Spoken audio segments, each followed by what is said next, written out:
Good evening, everyone. My name is Judge Angel Lopez, and I am a circuit court judge for the state of Oregon. I was appointed to this position in 2009 by Governor Klingowski. Prior to that, I was in practice with my wife, Wendy Squires, and in downtown Portland. I also had the privilege of being on the board of this program, NWJP, at its inception. At that time, it was created, and it still works, to benefit employees who are maltreated by their employers, largely in the industry and agricultural areas. Our mission, or the mission, is to combat injustice, strengthen communities, and protect human dignity. As I said, it's been operating for about well over 10 years now. Michael Dale organized the project, and he was the original director. He stepped down in July of 2020, although he's still working with the project as a staff attorney. Karina Spencer Sherrick is a current director.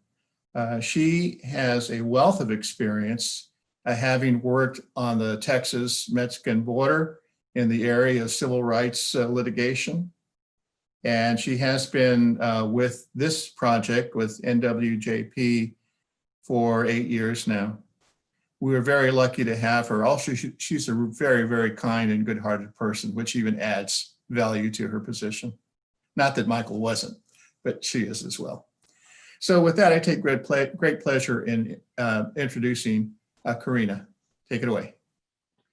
Thank you, Judge Lopez. That was very kind. I am so pleased to be with you all tonight. In a normal year, this celebration is kind of a magical night. It's simply because of who attends.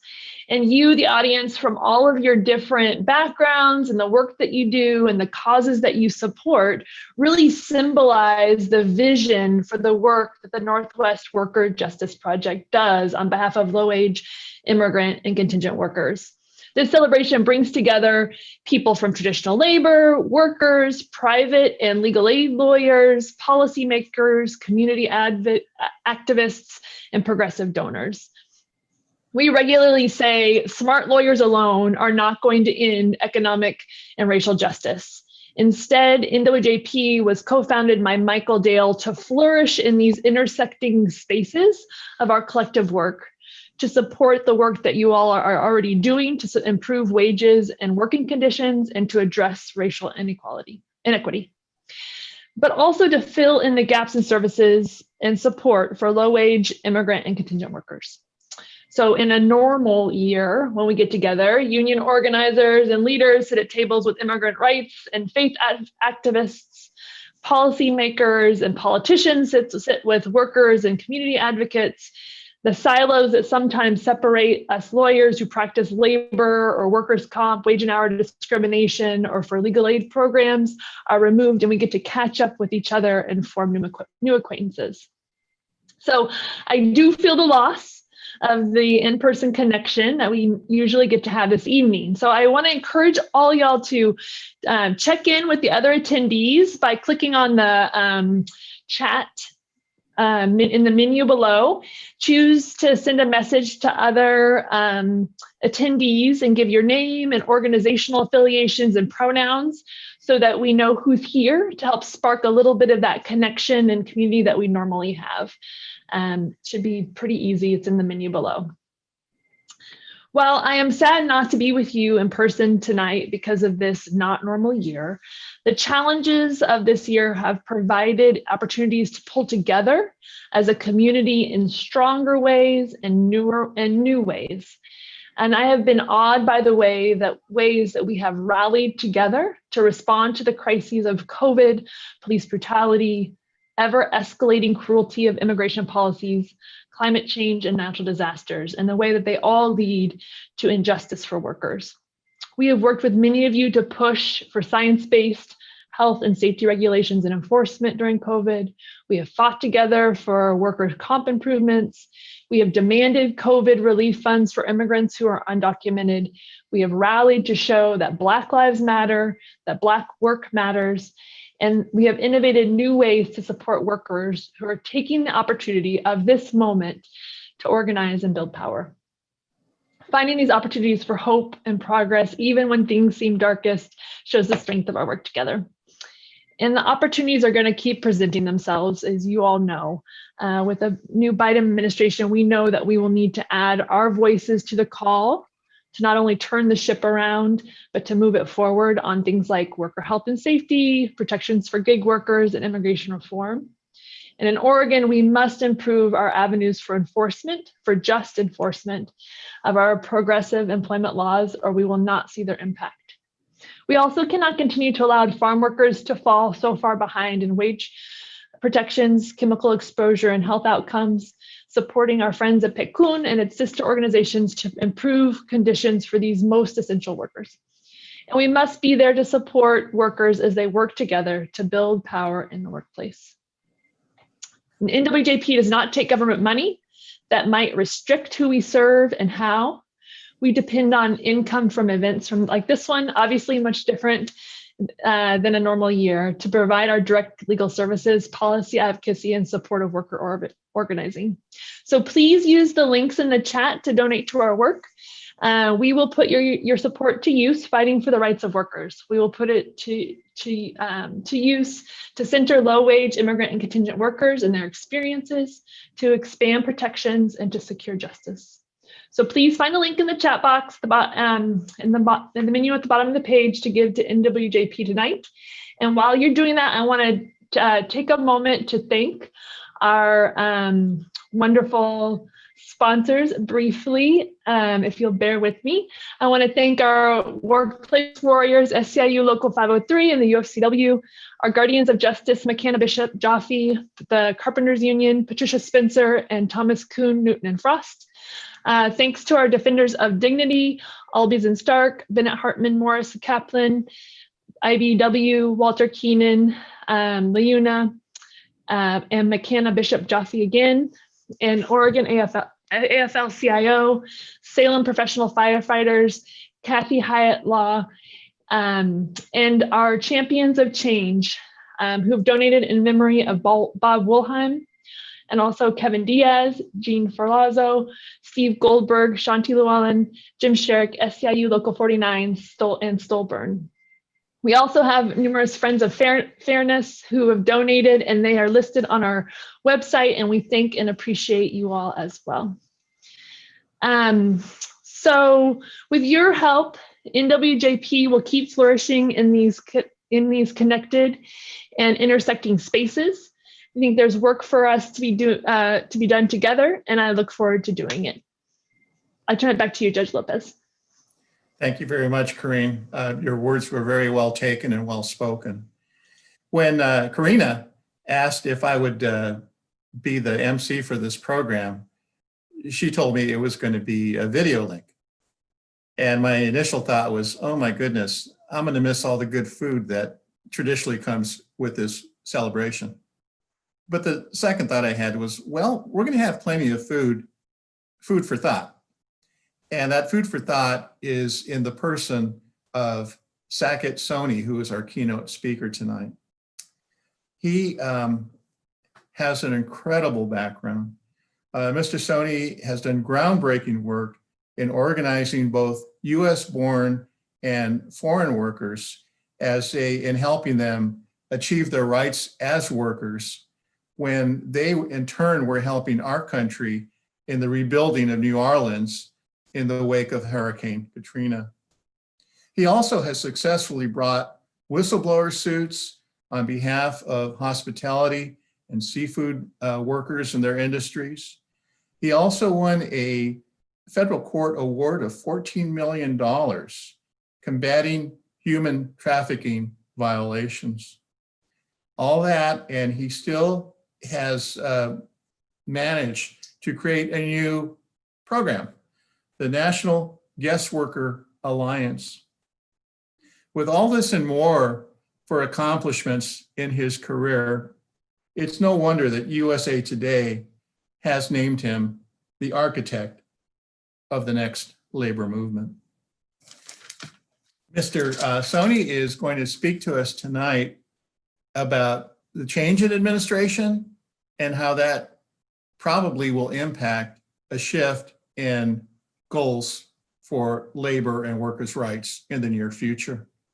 So with that, I turn the platform over to you, Mr. Soni. Thank you for that introduction, and thank you, Karina and Michael, for thank you, Karina and Michael, for the warm invitation. I'm Saket Soni. I'm a labor organizer. I met Michael first long ago, a few months, I think, after Hurricane Katrina hit the Gulf Coast and flooded New Orleans. And I now lead an organization called Resilience Force, representing the workers who are rebuilding our cities, homes, and schools in the midst of climate change. I bring you tonight their greetings as well. I'm especially happy to be here tonight because it's an opportunity to thank our friend Michael for the role he's played in our movement. Today, it's taken for granted that immigrant workers should have legal services and organizing infrastructure. Hundreds, if not thousands, of law students and lawyers search for ways to get involved. Well, they're all walking a trail blazed first by Michael and a handful of other hardscrabble, compassionate, creative lawyers. He's devoted a lifetime to immigrant workers. I think what he's achieved is worth more than a lifetime. So Michael, thank you for being a teacher and an example. And I'm so thrilled to be joining the chorus to welcome you, Karina, as Michael's successor. If only the United States of America could have the kind of smooth transition of power that the Northwest Worker Justice Project has. But as Judge Lopez said, the other reason I'm really happy to be with you tonight is because of the role that you all will play in our country's future. In this special time, not a normal time, as Karina put it, of COVID-19 and climate change, this election has cracked open the possibility of profound transformational change. And our job now is to walk into that opening. And in order to do so, we need Northwest Worker Justice Project. We need its leaders, its team, organizations like it, like Piccoon and others, to thrive. Because in the last 6 months, something extraordinary has happened in America and in the world. COVID-19 has brought to sudden awareness people who we took for granted before. We became aware of our dependence on essential workers. In this new way of life brought about by the epidemic and the economic shutdown, some people have risked everything to work so that the rest of us could stay home. And people have noticed gratitude has poured out. Overnight, millions of homebound Americans are applauding those workers, celebrating them on social media, hanging banners of praise and thanks, literally shouting from rooftops in gratitude, from coast to coast and at countless points in between. You've seen it probably in Oregon, claps raining down from roofs on nurses and doctors in shift change. That would have been remarkable enough. But what I've found astonishing is that the applause wasn't just for healthcare workers. Suddenly, Americans who rarely so much as looked low-wage workers in the eye were recognizing them. Grocery store workers, care workers, domestic workers, janitors, cleaners, delivery drivers, warehouse workers, and yes, farm workers. All of these workers were suddenly in the culture, though certainly not yet in policy, at least in the culture, were recognized and applauded and thought of as essential. And the applause wasn't the result of marketing or messaging. It was organic. We were facing grave threats to our health and the breakdown of life. And people suddenly understood that they literally couldn't live without the workers they'd always overlooked. People previously deemed unskilled and relegated to invisibility were being reappraised by a new name. They were now called essential. And when the crisis first hit, it struck me how profound this recognition was. I'm sure it struck all of you too, those who advocate for, defend and protect farm workers and other low-wage workers for years. For years, we've been trying to win recognition for these workers, particularly workers of color, immigrant workers, Southern workers, workers trapped in fields and the bottom rungs of America's caste system. For years, we were advised by pollsters and communications consultants that the key for winning voters over to worker issues was to avoid using the word worker. Let's not try to say that word so much. Call them hardworking, call them mothers and fathers, call them whatever, but don't lead with worker identity. It was supposed to be deadening. Well, now we couldn't be in a more different reality. Whole countries talking about worker identity, not as deadening, but the reason we're alive. And the applause is appreciated, but to many, certainly to the workers themselves, it isn't enough. These are people who feed us, heal us, help us stay home. Essential workers are scrambling desperately for their economic survival.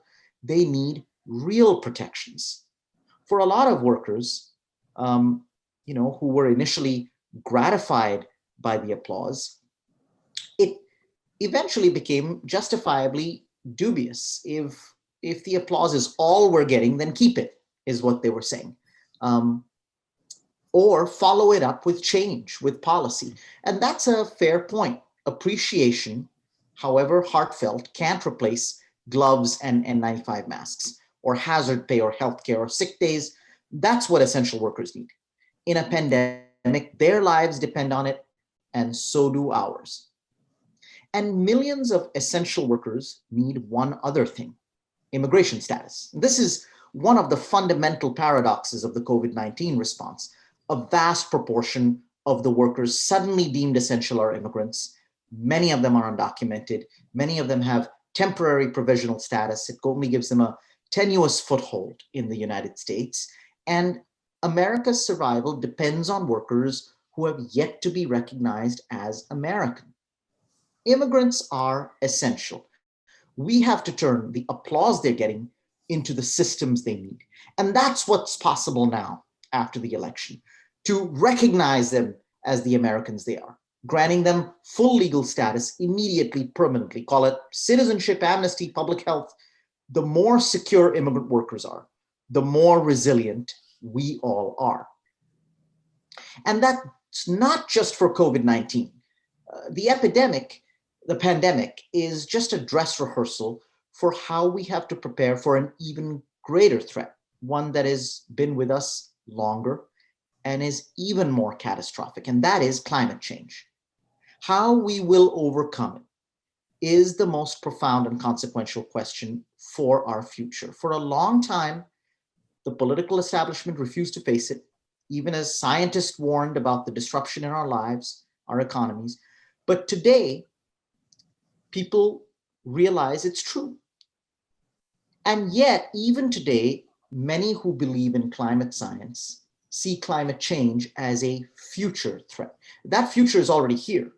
During the 2020 US election, 5 million acres of California land was burned. 29 Atlantic storms hit the US. This is disastrous.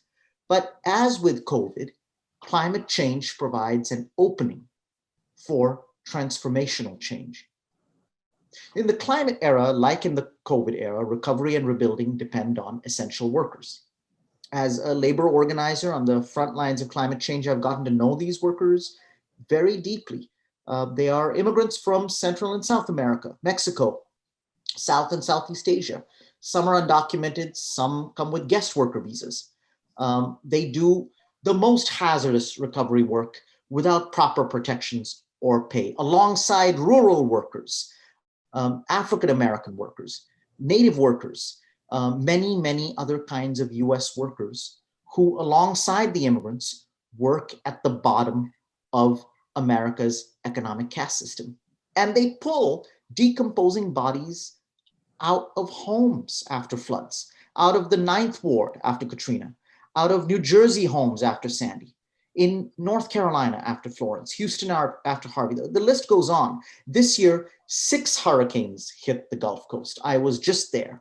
Essential workers were gathered by the hundreds in a small city called Lake Charles in Louisiana. They are America's white blood cells, and everywhere they go, they rebuild.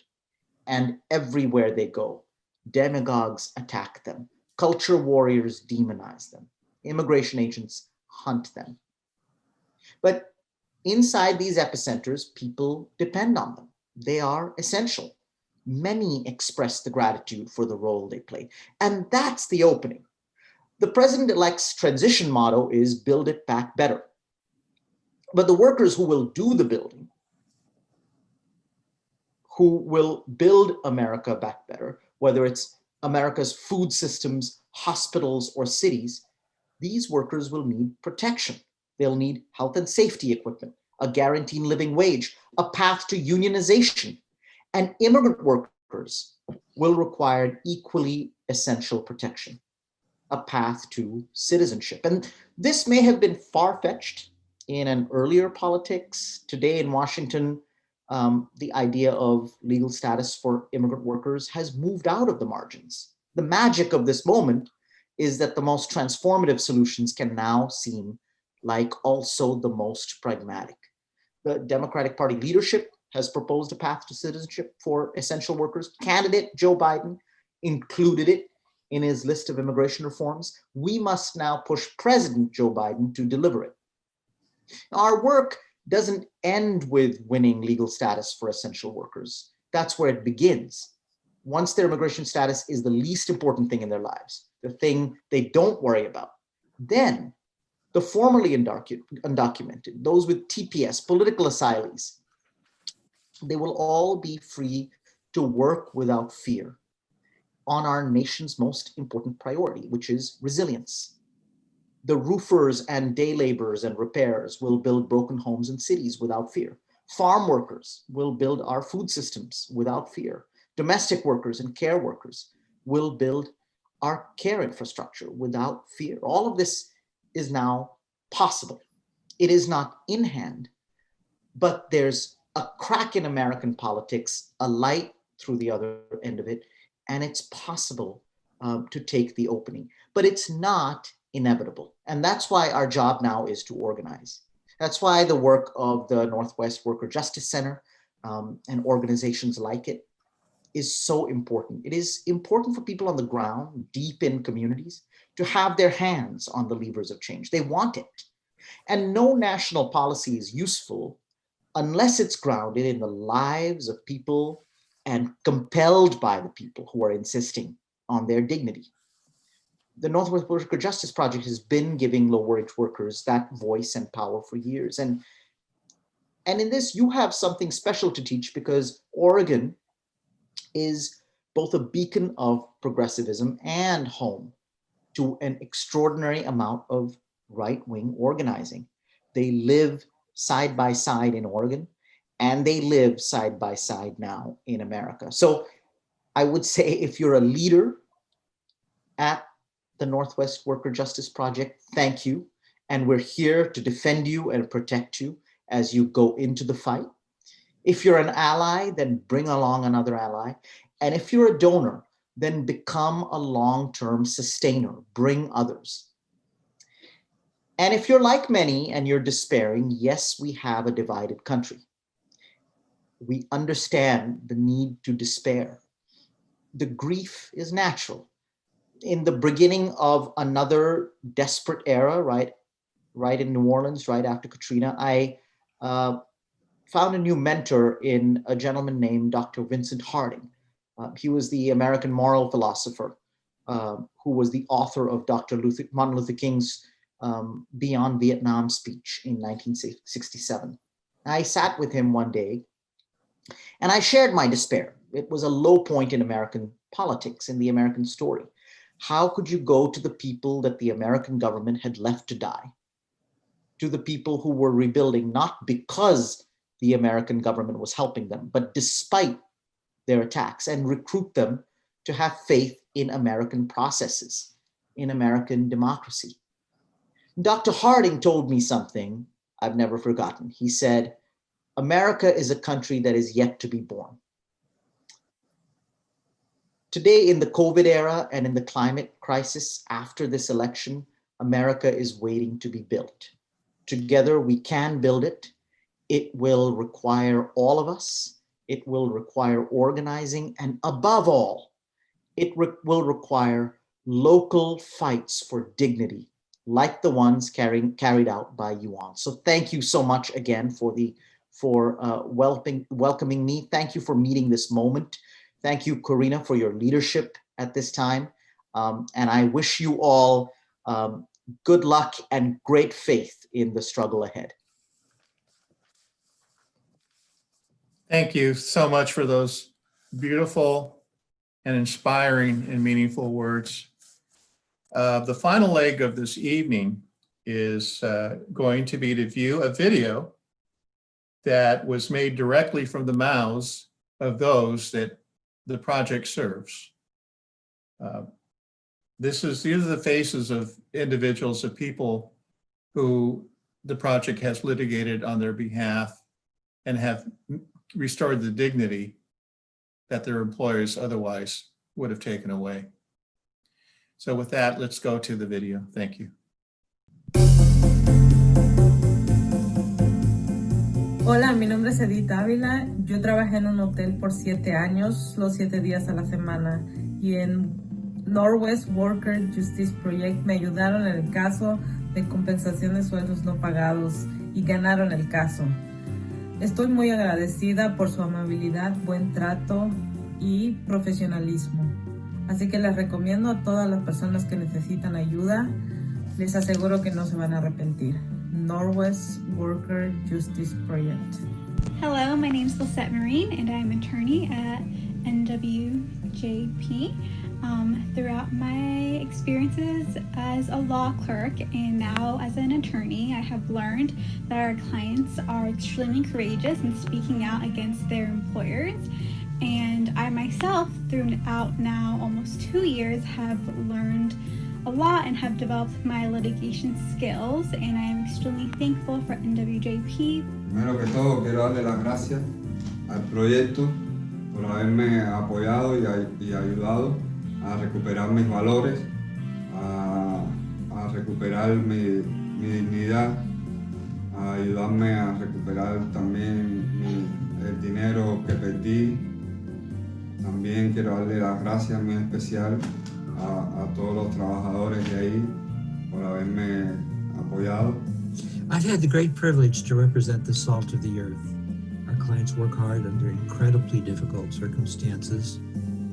All they ask is for a fair wage and to be treated with dignity at work. I draw strength and inspiration from their courage and collective spirit. Hola, mi nombre es Juventino Aguilar. Quiero hablarles acerca de una experiencia que me pasó hace 2 años. Lo bueno que encontré personas de buena moralidad, en lo que me ayudaron en lo legal, también cómo conocer mis derechos como trabajador. Gracias a todos los abogados y secretarias y a todos los que ponen su granito de arena para que este proyecto siga adelante. Gracias de todo corazón. De las cosas que he aprendido con ellos, de cómo ayudar a la gente a ser discriminado, a muchas cosas, ¿verdad? La verdad, ayudan mucho. Quizá por ejemplo, yo tenía muchas dudas y ellos me sacaron de muchas dudas y estoy muy, muy contenta de que ellos sí ayudan a la gente.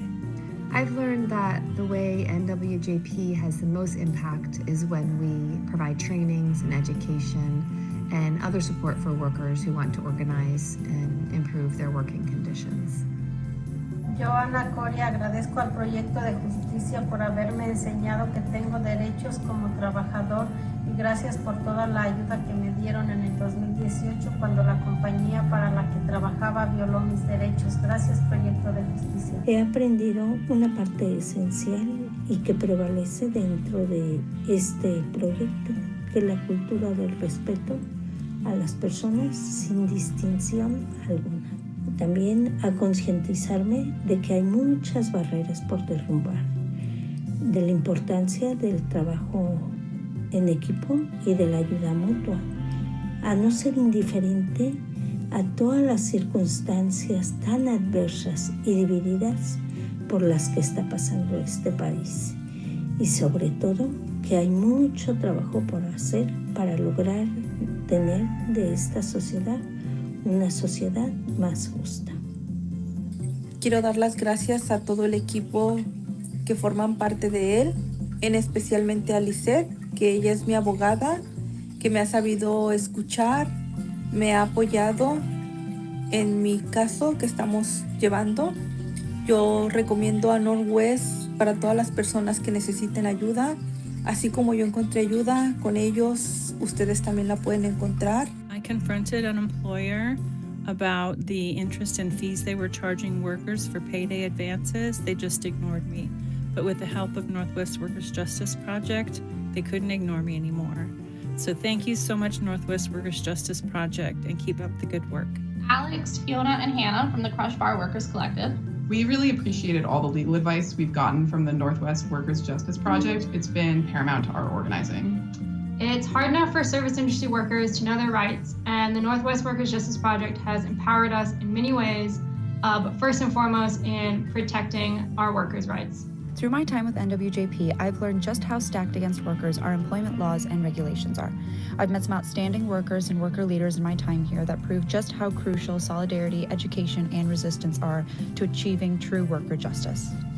As a staff attorney at NWJP, I've learned that my job requires me to wear many hats. The depth and the breadth of our cases presents fascinating challenges. Every day, I think of creative ways in which to solve the problems of some of our most vulnerable community members, often requiring me to be more than just a litigator.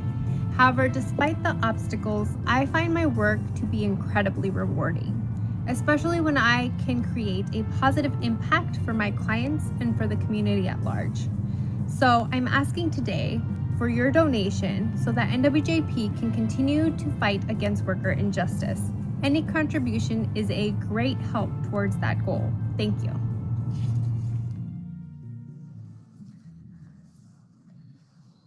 Wow, that was incredible. I think we saw some really good people that NWJP helped restore hope from despair.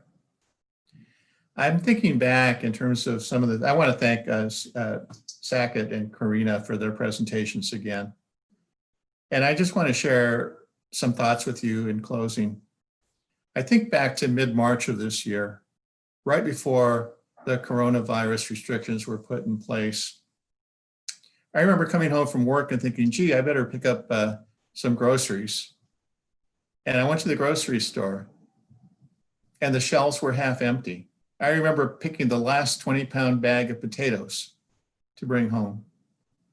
And I remember thinking, if we're here now, how's life going to be like in a week, a month, a season? I saw a future with no food and maybe even no water. But I was wrong. And I was wrong because of all the good people, the workers out there who risk their lives on a daily basis to stock the shelves, to produce the food, to can and market the food, and to clean up after us. To the people who get us from point A to point B, to the people who work in the hospitals and in the hotels, from the surgeons, the doctors, the cleaning staff, to keep us safe. These workers are very important people. And yes, they do deserve our thanks and our gratitude, but they also deserve our support.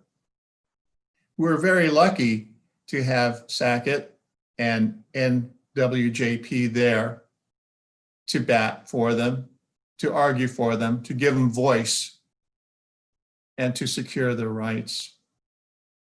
So in closing, I just want to urge everybody here to join in the thanks for those workers and showing it by contributing to the nonprofit NWJP. Every penny, every nickel, every dollar that we invest in them is not only an investment in the workers, but an investment in the well-being of ourselves and our families today and for the years to come.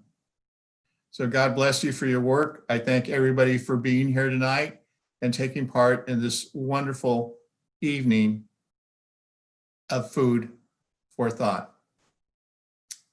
Bye, everybody.